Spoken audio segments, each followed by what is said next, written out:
Hello everyone, Gazamat Kosh, and I welcome you all to this session on query project and business report. So let's have a look at the agenda for this session. The agenda for this session includes understanding the query project dataset, as in we'll be importing the different CSV files, and then we'll go through each and every column name and what do they actually imply and mean. Then we'll be understanding the potential KPIs that can be extracted from the given dataset. Then we'll be identifying the malformed nature of the data, be it inconsistent dates, be it let's say maybe some kind of trimming is required, some kind of replacement is required, converting the data into upper and lower case for the standardization, converting the ratings and all right. So there could be n number of different inconsistencies or anomalies that we can have in the data, and we'll be working on, let's say, cleaning them. Let's say first of all we'll be identifying them, and then in the upcoming sessions we'll be proceeding towards the cleaning of the data. So till the previous sessions we have discussed the data denormalization, flattening of the hierarchies, and the time series, let's say handling the time series data using SQL and Power Query. So next let's move on to the MySQL workbench window, where we'll be let's say importing the data and then understanding the data set. So guys, over here we are, the database that I'm using is dbdemo1, and in this database, first of all, the first step would be to import the data. So how would I import the data? Just go to tables and then table data import wizard, and from the table data import wizard, suppose I'm importing the course table, right? So I'll browse. So these are the different tables. First of all, I'm importing the course table. So let's click open and then next. So guys, as we can see, this is the data. We have course ID, title, category, instructor ID, published date, and the duration in hours, right? Uh, these are the details. So let's click on next, and then maybe I can click on show logs, and then I can click on next. So it is importing all the data, and the data has been imported. So there are 30 let's say records imported. So let's click on finish. So the first data that I've imported, it select star from courses. So guys, this is the data. I'm having the course ID, the title, the dinner, all right, and then the instructor ID, the published date, and the duration in hours. So title is some sort of gibberish value, so we can let's say not concentrate on the title. All right, so this is the data that we have, and then the next table that we have is, so after the course, next we can click on table data import wizard.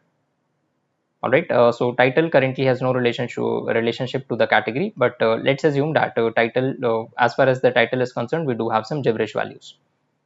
So maybe we can browse after course. I'll be loading the instructors. So just click on next, and I need to click on the next again, and that's it. So this is what we have. So let's import the instructor details, and this data is finished. The importing is finished. So after courses, I have imported the instructors. So we have instructor ID, name, expertise, email, joined on, and then we have the profile rating, right? So these are the details. So the next table that we have is,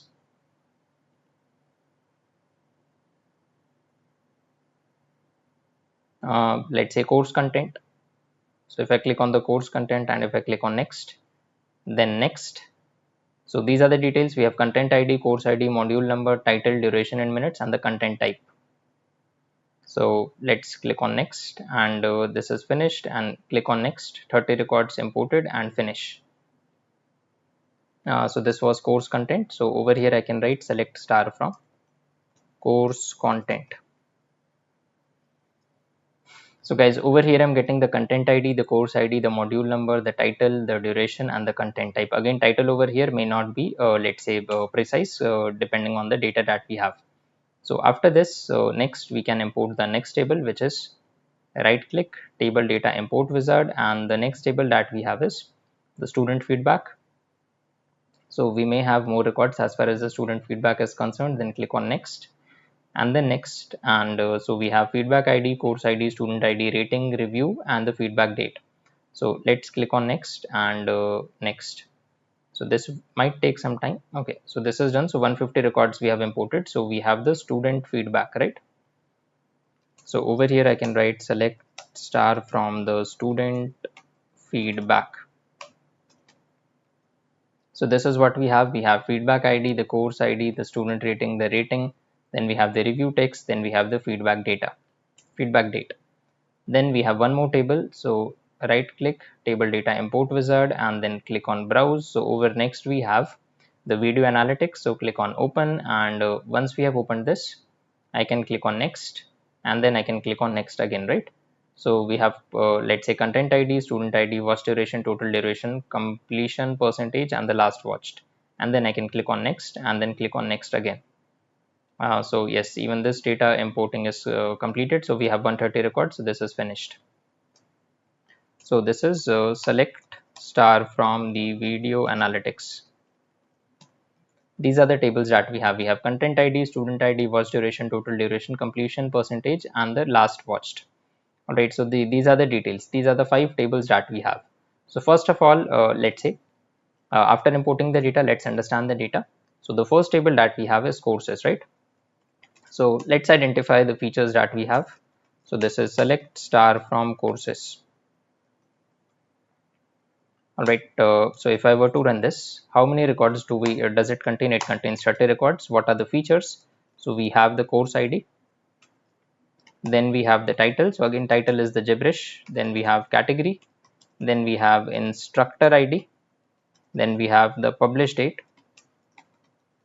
And we have the duration in hours. So simply put, I want to identify in the course table what are features we have. Each course has a course ID, then the corresponding title, then the category to which it belongs, then the instructor ID that is taking up that course.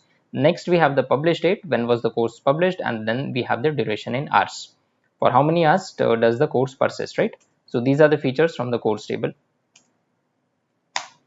The next table that we have is let's say instructors.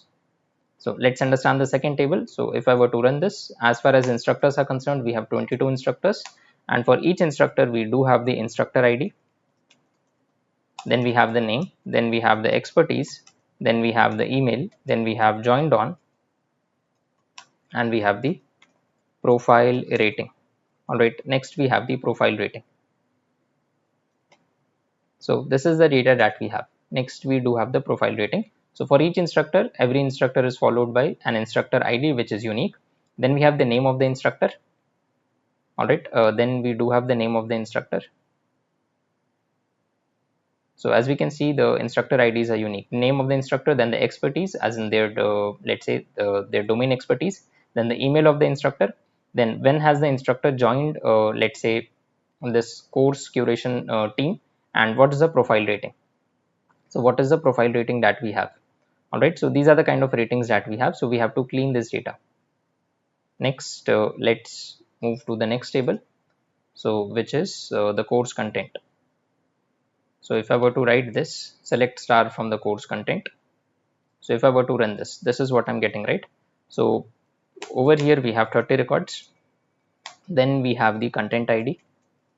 Then we have the course ID, the course to which the content belongs. Okay, let me write this. Then we have the module number. Then we have the title. Then we have the duration in minutes. And then we have the content type. So these are the details that we have. So as far as the course content is concerned, in the course content table, so for each course there has to be some course content, right? So we have provided the content ID, then we have mentioned the course ID. So this is the content ID which is unique for each course. So there were 30 courses, so there are 30 course content. So the corresponding course ID is also mentioned over here. All right, so in case of some duplicates, we'll have to deal with them. So C1, C12, C. Okay, so the content ID is different, and maybe for the same course, so let's say there are multiple modules, so based on which the course ID remains same, but the module number varies, right? So we don't have the details for all the courses over here. Then the module number, so each course can have multiple modules. Then the title, so again this title can be some gibberish values. Then we have the duration in minutes, for how many minutes let's say the course was recorded. Then we have the content type, so is it PDF, video, quiz? These are the different options. Next table that we have over here is, then we have the student feedback. So in the student feedback, let's say in the student feedback we have a total of 150 records, because we do have less number of courses, but obviously for obvious reasons we do have more number of students who are enrolled into these courses, right? So select star from student feedback, and what all details do we have? We do have the feedback ID, we do have the feedback ID, then we have the course ID, then we do have the student rating, then we have the, it's not after course ID, we have the student ID, right? Then we do have the rating.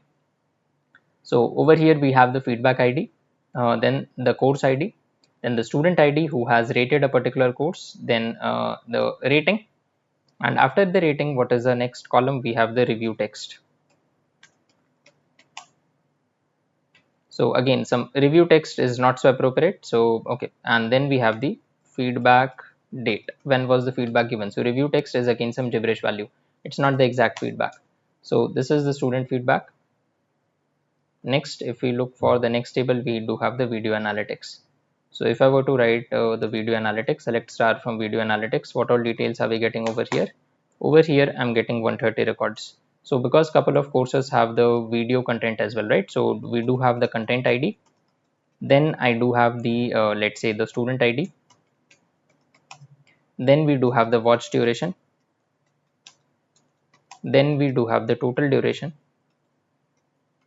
Then we have the completion percentage. And then we have the last watched. So if there are some, let's say courses with maybe the video content, right? Courses with video content. So which student has watched the content for how many hours? What is the watch duration? What is the total duration? Then what is the completion percentage? And what is the last watch? When was the day that the student last watched that particular content? So these are the tables that we have. So let's try to identify the common factors using which we can connect these tables. So in course table, we have the course ID.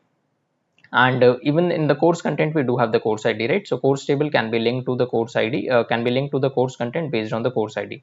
Then in the course table, we do have the instructor ID, and even in the instructors table, we do have the instructor ID. So clearly we can connect course instructor and the course content.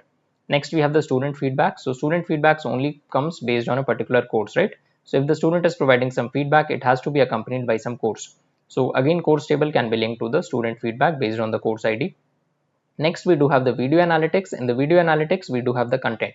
So course content can be, let's say, extended to join the video analytics table, where we do have the content ID in common. We also have student ID, where we can link it with the students who have provided the corresponding feedback, right? The students feedback can be linked to the video analytics based on the student ID.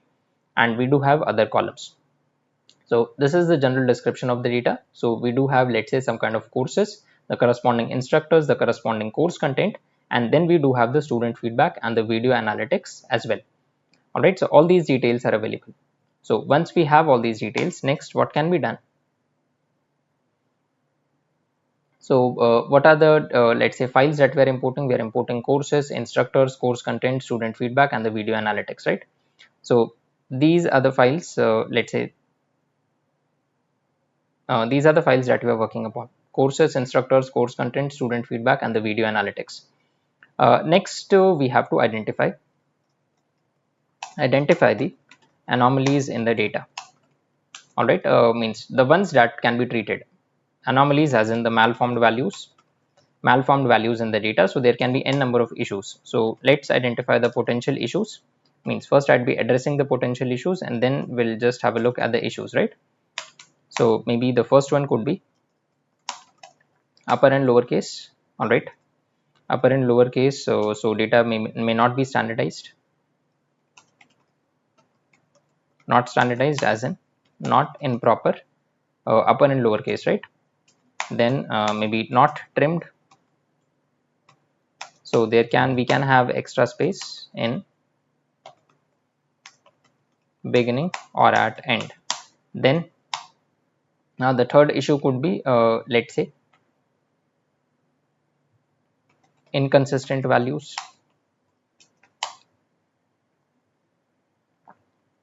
All right, then we can have inconsistent values. This could imply maybe negative values, all right, or infinite value. All right, then we can have missing values. Then of course we can have duplicates. Then there may be, let's say, invalid format of data. So we can have invalid dates and invalid emails.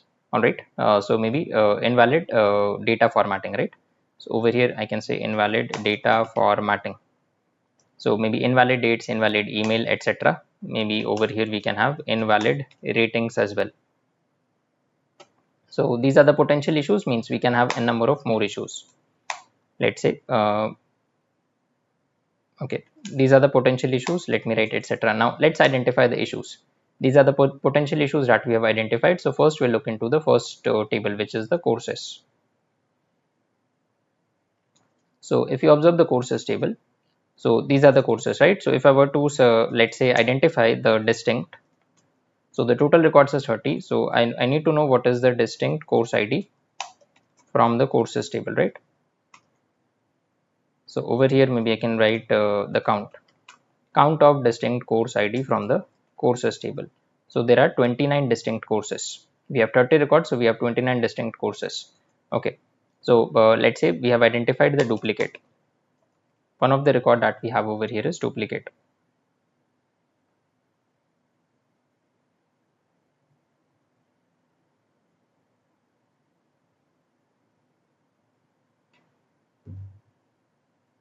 Okay, what can be done over here? I can write select maybe the course ID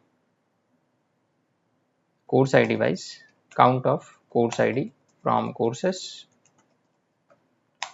and then group by course ID.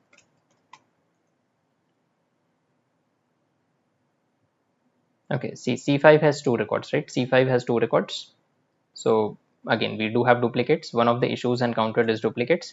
Now let's understand more issues. So title is clearly the first issue is duplicates, right? So we have to course ID has duplicates. This is the first issue. The second issue is let's say gibberish title. So we do have the gibberish titles, right? This is the data. Or see category, let's identify the unique categories that we have.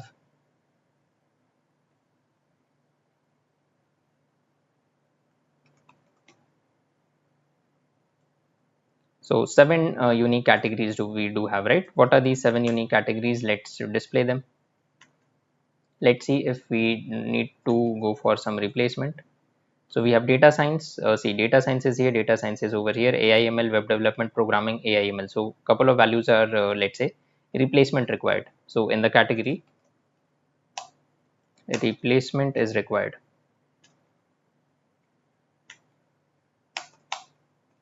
All right. So this is the next issue that we have from this table. Let's check the data again. We have instructor IDs. How many unique instructors do we have? Let's see this. So unique instructor ID. So if we were to check the instructor ID from the courses, let's see, we have 17. So over here we have 17. So couple of instructors we are involved in multiple courses. All right, that makes sense. So next we have the publish date, right? So publish date, okay, and the duration. So if you observe the duration, couple of duration is in hours, couple of them are in minutes. So hours and minutes, and we also have duration of this format, right? So format change for duration. So the fourth one is format change for duration. This is the requirement. We have to change the format for the duration. All right.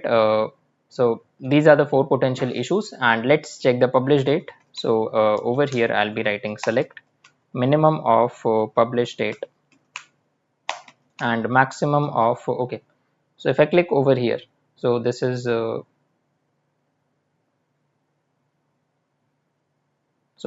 this seems 20 24 10 5 maximum of publish date from the courses.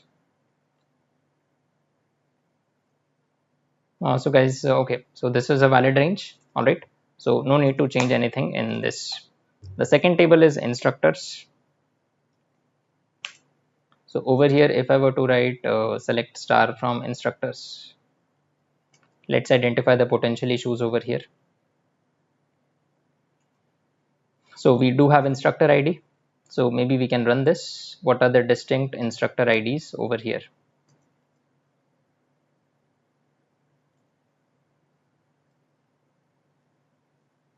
So we have 22, the data contains 22 records. So no duplicates, right? No duplicates, so we don't need to make any changes.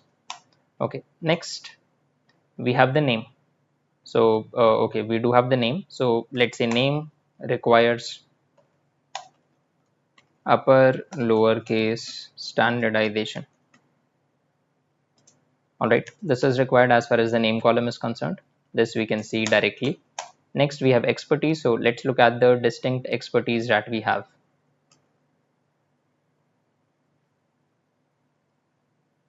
So what are the different expertise?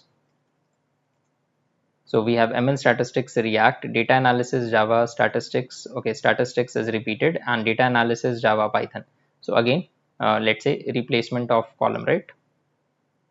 So let's say category, in the category column, replacement is required. So likewise, even in the expertise column, replacement is required.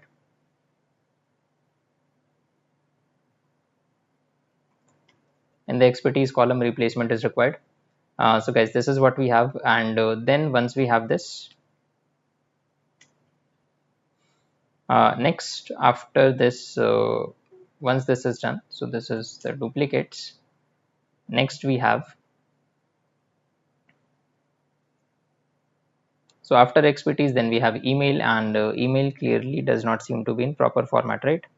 See, okay, so email, yes, so we have to email data validation required,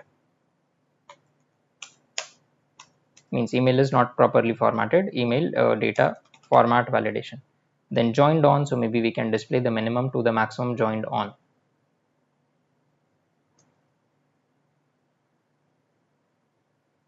So instead of published state, we have joined on, right? So over here I can write joined on which states have the joined on. So this is what we have. Okay, so again a reasonable data, and then we have the rating. So if we check at the profile rating, clearly we do have some. Okay, so profile rating needs proper data cleaning.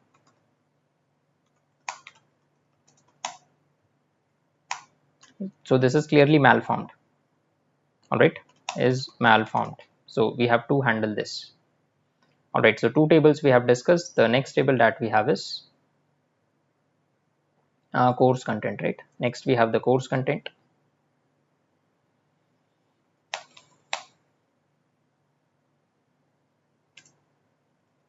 So in the course content, we have the content ID. So I want to count a distinct content ID. Content ID from the course content. Let's see. So 30, and total records were 30. So no duplicates, right? There are no duplicates. Over here I'm getting 30. Next, I do have the course ID. So for how many distinct courses do we have this data? For 20. So over here we do have duplicates, and it makes sense. So we don't need to handle this because single course can have let's say multiple content. Okay, let's see. So we do have 30 records, but okay, so duplicates are there, means some courses have more than one content, and the reason being that they have different modules. So let's check them. So for 14 we have different modules, for 18 we have different modules, then for C2, okay, so C2, okay, C21, 25 we have different modules, 26 we have different modules, then 28 we have different modules, then okay, for C4 we have the same module, right? For C4 we have same module. So over here the potential issue is few course IDs have same module. All right, few course IDs have same module, and over here the example is C4. All right, so this is just one example. Maybe we can update this. So for each and every other course, the module at least changes, and then title is gibberish. So so we have meaningless title over here. Then okay, duration.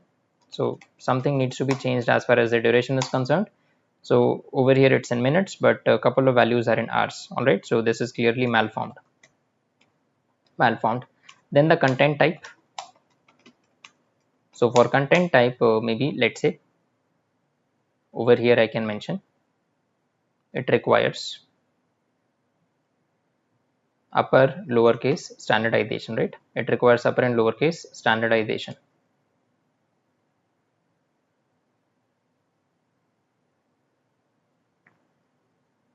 So this is the content type. It requires upper and lowercase standardization. So we are done with 3 tables. The next table that we have is, okay, meanwhile, let's identify the potential KPIs as well. So if we observe the course table, right? If you observe the course table, so what can be the potential KPIs? So the potential KPIs could be, let's say, the category into which most student enrolled. This could be one KPI. Then what is the average duration hours? This could be another KPI. Then if we look at the instructors table, so for the instructors table, we do have the instructor ID, then we have the name, expertise. So uh, let's say most common expertise for the instructors. All right. Then the second could be the average profile rating for each instructor, right? Instructor with the highest rating, instructor with the lowest rating. Maybe we can create bins for the instructor rating. So these can be the potential KPIs. Then we do have the course content. So as far as the course content is concerned, we have the content ID, the course ID, the module number, the title, the duration in minutes, and then we have the content type, right? So over here, let's say which content type is most watched, all right, which content type has the highest frequency, then what is the average duration in minute for each course.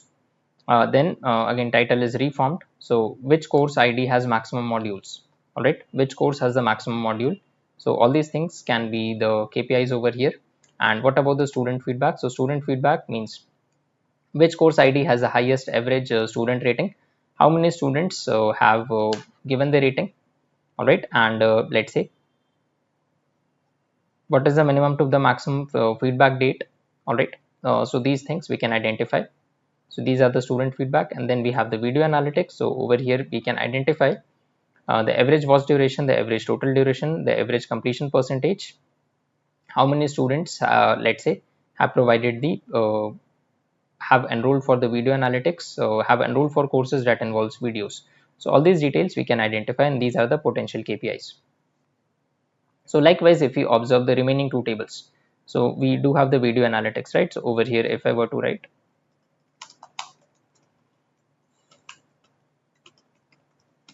so if I were to look at the video analytics, clearly we can see we need to reform the watch duration and the total duration, completion percentage as well, all right?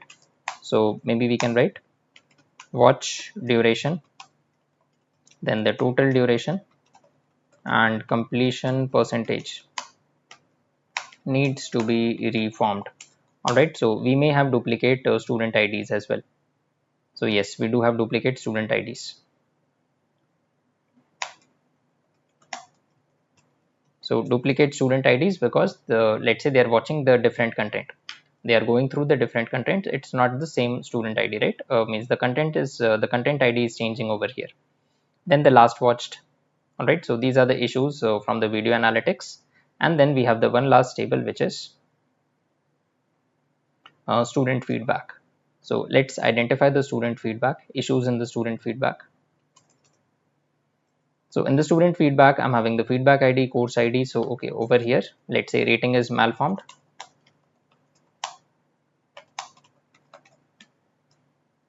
All right, next, if we proceed further, we have review text. So review text, let's say, is meaningless. Then maybe we can check the course ID if we do have duplicates. Yes, so we do have duplicate course ID. And as far as the student ID is concerned, even student ID is duplicate, right? So because the feedback is different, so over here the course ID and the student ID may vary. Then the feedback date, right? So these are the common issues. So we may have more than these issues, what we have mentioned so far. So guys, these are the potential issues that we have identified. So guys, that brings us to the end of this session. So in this session, we have understood the project data set, we have understood the different columns, we have imported the data, we have understood the potential KPIs, and we have identified the malformed nature of the data in each of these tables. So in the upcoming sessions, we'll be, let's say, proceeding towards writing the potential KPIs, writing SQL queries to handle the KPIs. Then we should also be proceeding towards, let's say, handling the data cleaning part in the SQL. All right. So thank you.